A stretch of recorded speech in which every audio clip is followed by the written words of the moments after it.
Juan Kapitulo 6, versikulo 35.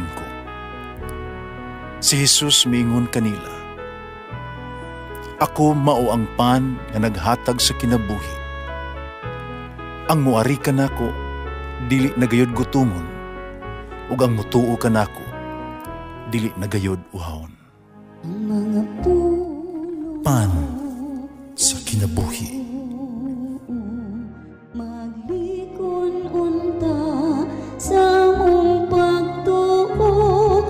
Gagakakabi sa pagtuman sa imong mahal nga kasuguan. Ang Ginoo manaa kaninyo. Santo sa Ebanghelyo sumala ni San Mateo. Gitigom ni Jesus ang iyang napulog duha ka tinun-an. Gihatagan sila gahom pahingilin sa mga daotang espiritu o pag-ayo sa nang sakit o mga balatian.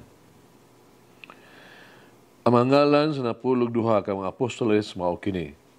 Ang una, si Simon, ginganlag Pedro, ug ang iyang igsuon nga si Andres, si Santiago, ug iyang igsuon nga si Juan, mga anak ni Zebedeo.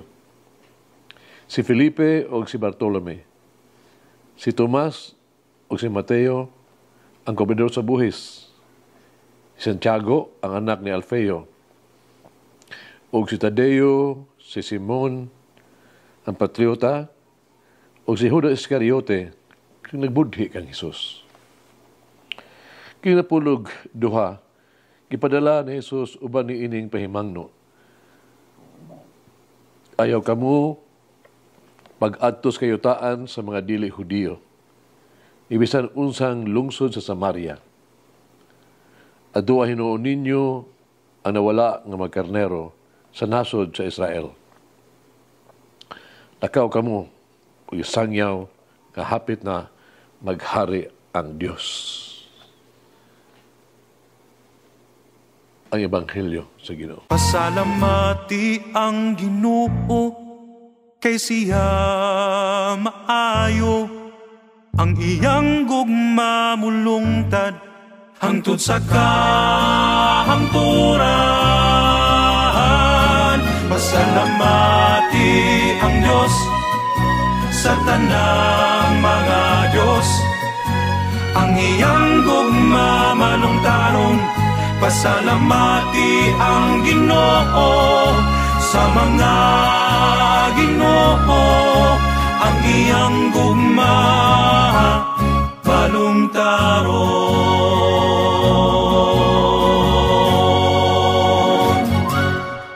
Nganong gipili ni Jesus ang napulog duha ka mga apostoles? Gipili sila ni Jesus alang sa usa ka misyon. Sa to pa, pagpadayon sa iyang nasugdan nga buluhaton. Si Jesus wala magtawag, magpili kanila alang sa lingaw-lingaw, walang sa mga material nga katigayunan, posisyon. Wala nila sila ipadala aron magbakasyon o magpahayahay. Si Jesus nagtawag kanato sa pagtrabaho sa iyang ubasan, parasan. Gipili niya kita sa pag-alagad sa iyang katawhan. Nagtuo si Jesus, nga bisan kinsa pa kita, bisan unsa pa ang anaa kanato, magkahimo gihapon kita, no? Makatampo gipunta alang sa iyang misyon. Nakita ka paambit, natin ikahatag sa uban. Kita gitawag o gipili sa Dios alang sa iyahang mga buhat. Ug dili alang sa itong kagalingon nga kaayuhan. Itong kapritso. Kita maningkamot pagdani sa mga tao ngadto kaniya, balik ngadto kaniya. Ug dili haron maghimo kita sila maunungon diha kanato. Naghago kita sa pagtukod sa katawhan sa Dios. Dili sa maghimo natong kagulingog fans club. kinahanglan ihatag nato ang atong kaugalingon ngadto sa Dios ug sa iyang katawhan. Dili aron makadawat og usa ka butang gikan kanila ug gabiton kini alang sa atong katuyuan. Magbuhat kita o mga buhat sa Dios, dili sa pagpugong sa usa ka butang o pagtago sa usa ka butang. Murag babag pa. Atong hinumduman nga ang Dios dili gyud mohunong sa paghatag kanato sa labing gikinahanglan nato nining kinabuhi. Ang Dios dili gayon mohunong pagpaambit kanato kung unsay labing maayo kung mapuslanon alang kanato. Karon hinumdumi nga sa akuan tato ang kinabuhi o sa tuang ministeryo, ang mga panalangin, ang langit ng mga pabor, ang mga grasya, nga ito nadawat, una sinati, gikan sa Dios, o sigurado gyud na kita usab, makadawat og daghang panalangin, gikan kaniya. Ato ipukutan na karon kini mga satong kaugalingon. Maadto ba kita sa itong mga igsuon o ipaambit nila ang panalangin sa Dios? O maadto ba kita kanila sa ngalan sa Ginoo? Hindi sigulano sa kabataan ong pare. No? Butan siya malampuson kaya siyang pagdumala sa parokya. Ang mga tao na higugma pag-ayo kaniya. Tungkol sa mga binuhatan. May tanahoron siya, dedikado kayo siya, mga pastoral nga buluhaton.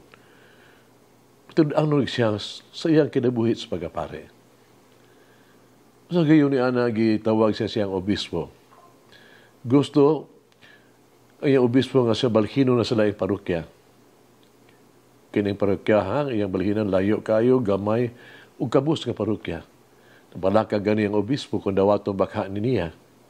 Sa pare, ang bag-on niyang assignment. O balibad bakha siya. Magbutang ba kasi mga kondisyon? Dili. Miingon lang siyang obispo ba, nga among obispo puwang pa niya, nahibaw ka. Kuno sila labing maayo, alang kanamo, ug alang sa simbahan. Oo, maadto ako, imong kamahalan, bisan kanusa o bisan diin. Agit kinabuhi. O sa mga butanga nga kinahanglan panakong buhaton para kang Jesus. Mag-ampo kita. O Ginoong Jesus, among tinuod nga kahayag o kinabuhi. Misalig ka kanako. Ang imong gitugyan kanako ang imong trabaho. Gidawat ko sila na malipayon. Ako nagtrabaho kanunay alang kanimo. Kanunay kong nag-alagad sa imong katawhan. O karon ako nag-ampo alang sa imong grasya sa paglig-on kanako batok sa bisan unsa nga kapakyasan. Sa pagdasig kanako batok sa bisan unsa nga kasigmuyo. Pagdasig kanako batok sa bisan unsa nga kapakyasan. Paghatag og gahom kanako batok sa bisan unsa nga kalisdanan. Pultuli ako o Ginoo. Tudloy ako, Jesus. Among tinuol nga kahayag o kinabuhi. Kung dili ko ikaw pakyason. Dili ako maghimong kaulawan kanimo o sa imong katawhan. Amen. Mama Mary, give me wisdom as I promised the kingdom of God. Mulangin ang Diyos magagahom sa tanan, Amahan, Anak, Espiritu Santo. Amen. May the Lord of the divine mercy bless us all, heal us from all diseases and suffering. Ayun unta niya kita, tanang mga sakit na sa lawas o sa kalag, body and soul. In the name of the Father, the Son, and of the Holy Spirit. Jesus, I trust in you. Whoever eats the bread of life will never